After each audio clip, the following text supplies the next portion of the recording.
Saya ingin melepaskan dulu pagi ini dengan satu kalimat bahwa kita semua adalah cinta olahraga. Kita semua adalah insan olahraga. Oleh karena itu, salam olahraga. Saudara-saudara sekalian, Bapak-bapak yang kami hormati, hari ini kita bicara tentang standarisasi pelayanan publik. Dasar hukumnya jelas, Undang-Undang Nomor 25 Tahun 2009. Keberadaan saya di sini dan teman-teman di publik mungkin sebagaimana pasal 18 berkenaan dengan partisipasi masyarakat terhadap sejumlah hal berkenaan tata kelola keolahragaan, khususnya menyangkut pelayanan publik. Di dalam pasal 18 itu juga diberikan ruang kepada semua kepentingan masyarakat untuk memastikan tentang kepastian rasional soal anggaran, kepastian hukum terhadap penyelenggaraan keuangan negara.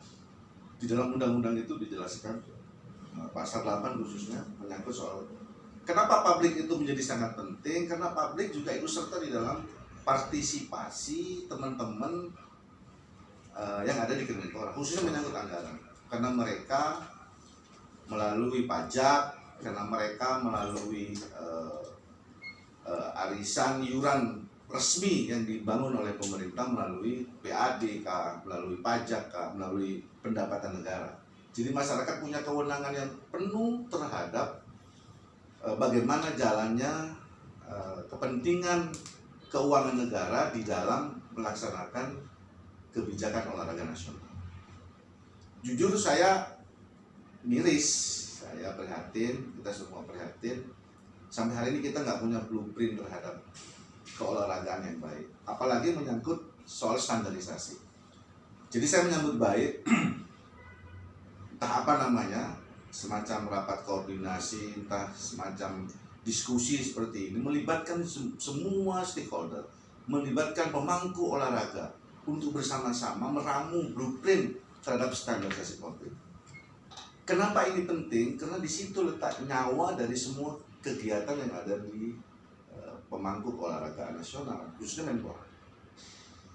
Saya paham betul bagaimana anggaplah di PUT 4 itu, di lantai 3 orang bawa proposal, atau atlet atau cabur bawa proposal, menyampaikan sesuatu, memohon sesuatu, dia naik tangga. Ya atlet boleh olahraga, tapi itu bukan berisi pelayanan.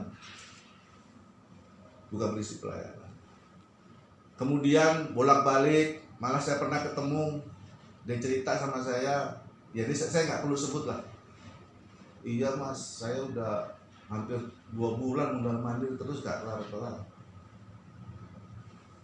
Jadi memang harus kita perbaiki. Apakah kita tidak ingin mencontoh pelayanan publik di bank gitu? Mau orang datang, mau minta bantuan ataupun mau ketemu teman-teman di Menpora, dilayani dengan baik.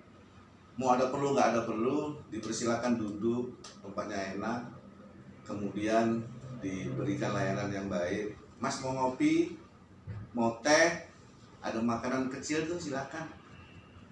Kan tidak menghilangi arti yang ada bahwa di dalam undang-undang itu juga diperlukan, atau standarisasi publik di dalam Undang-Undang Nomor 25 itu juga diberikan ruang untuk seperti itu, melayani dengan sebaik-baiknya. Orang datang nyaman, nggak dapat bantuan nyaman, dapat bantuan apalagi, karena pelayanannya luar biasa. Seperti kita di bank lah. Ini mondar-mandir naik lantai 3, mondar-mandir balik lagi, perbaiki lagi, mondar-mandir lagi, belum tentu dapat. Sedih, ya inilah keadaan kita hari ini. Yang kedua, berikutnya tentang pelayanan publik, yang paling penting adalah bagaimana pelayanan publik itu memberikan batas antara hak dan kewajiban, memberikan kepastian hukum, bermanfaat bagi kepentingan bangsa dan negara, bermanfaat bagi kepentingan atlet, bermanfaat bagi kepentingan stakeholder, dan pemangku olahraga lain. Kan itu prinsip-prinsip dari undang-undang itu. Saya ngomongin ini, ya saya ngomong apa adanya lah. Saya tidak bisa bicara apa namanya secara teknis soal apa yang disampaikan Pak Wiwit tadi, apa mungkin disampaikan oleh narasumber yang lain. Tetapi di dalam pasal 17 Undang-Undang Nomor 25 2009 tentang pelayanan publik itu, seorang pemangku olahraga tidak boleh merangkap jabatan, harus fokus terhadap pelayanan publik. Di Menpora banyak orang double jabatan, di anggaran yang sumbernya sama, di instansi yang berbeda, gitu loh. Dan itu tidak boleh, itu dilarang keras di dalam pasal 17 terhadap semua birokrat yang melayani sesuatu kemudian mendapatkan double gaji di tempat lain. Tidak boleh. Jadi saya nggak perlu sebut nama lah, tapi saatnya akan saya sebut nama.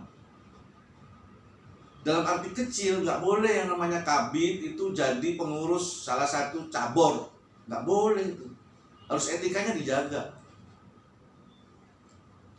Dia PNS, dia ASN, kemudian dia pengurus cabur, harusnya melepaskan itu. Karena prinsip-prinsip undang-undang keolahragaan nasional itu tidak mengharapkan seperti itu. Meskipun dalam ketentuan tertentu itu mungkin saja karena memang soal keahlian, soal kebutuhan di dalam cabur ataupun lembaga-lembaga olahraga lain. Karena pasal 17 itu mengisyaratkan tidak boleh menjadi komisaris, tidak boleh menjadi pengurus yang dibentuk oleh pemerintah, yang dibentuk oleh Menpora, tidak boleh double jabatan. Dan itu substansi dari pelayanan publik.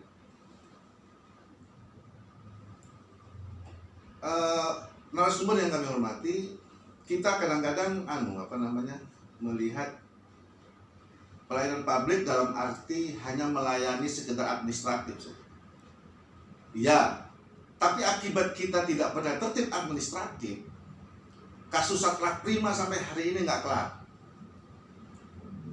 Akibat kita tidak melakukan pelayanan publik dan standarisasi pelayanan publik itu tidak tertib dan tidak ada kepastian hukum, soal bulukumba muncul.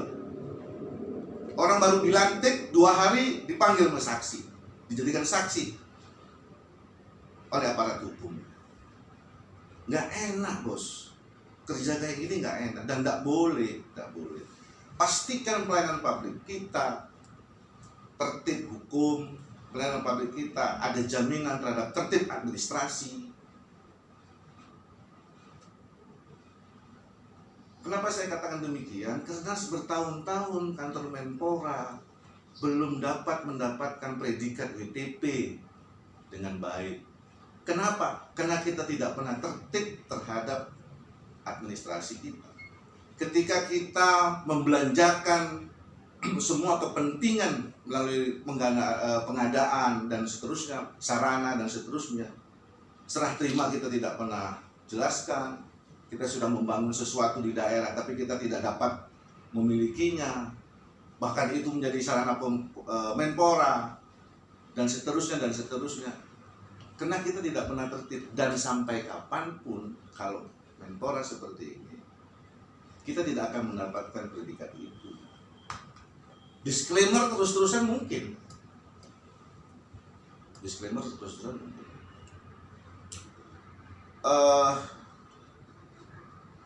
Bapak, Ibu yang kami hormati, para narasumber, teman-teman di Menpora, akhirnya memang kesimpulannya kita nggak bisa tiba saat tiba akal. Ya, moderator kita ini kan orang yang selalu ngotak-ngatik hukum tuh, so harusnya harus ada kepastian hukum yang benar. Guidance tuh teman-teman, harus di-guidance teman-teman agar supaya tidak. Saya sedih kalau kemudian gini loh, dari Adiaksa nyaris ada tapi tidak muncul. Begitu muncul lagi menteri berikutnya kena soal Hambalang.